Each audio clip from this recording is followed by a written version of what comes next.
Welcome back sa aking channel. Narito na naman tayo para sa pinakabagong balita mula sa mundo ng politika.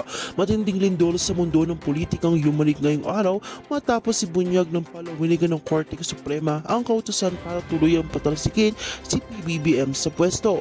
Ayon sa mga napapagkakatiwalang ulat, formal nang nilagdaan ng ilang maestradong posisyon na mag-alis sa kanya sa posisyong bilang Pangulo ng Bansa. Ang ulat na ito ay kinagulat maging ng mga kaalyado niya sa gobyerno na ngayon abala sa paglilinis ng kanilang pangalan.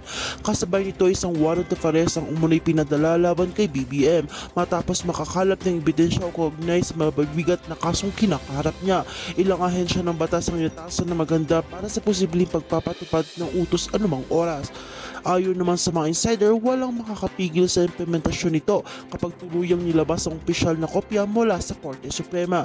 Sa claim may mahigit na seguridad at nakahanda na mga espesyal na unit na PNP upang tugunan ng sitwasyon sa kanilang matangkang umalis o tumakas si BBM.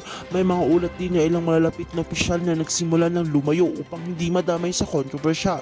Ito ay nagdudulot ng pangamba sa publiko at mga taga-suporta niya na baka mauwi sa kaguluhan ng kaganapan. Samantalang oposisyon ay nagpahayag ng matinding suporta sa desisyon ng Korte Suprema. Sinasabing ito ay tagumpay ng hustisya at demokrasya para sa kanila panahon na parang panugutan ng sinumang lumalabag sa batas kahit gaano kapakataas ang posisyon.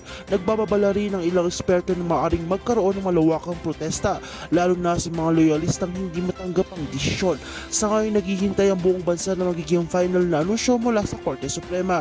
Lahat ay nakatutok kung kailan ipapatupad ang arrest warrant at kung paano tatanggapin ni BBM ang pinakamabigat na dagok sa kanyang political career. Ang tanong ng bayan, matatapos ba ito ng mapayapa o sisiklab ang mas matinding gulo sa ating bansa? Kaya manatili kayong nakatutok dito sa aking channel. Sa bawat pag-ikot ng mga kaganapan, kami ang inyong magiging sandigan sa paghatid ng walang kinikilingang impormasyon. Huwag kalimutan i-like, i-share at i-subscribe para lagi kayong updated sa mga maiinit na balita mula sa mundo ng politika.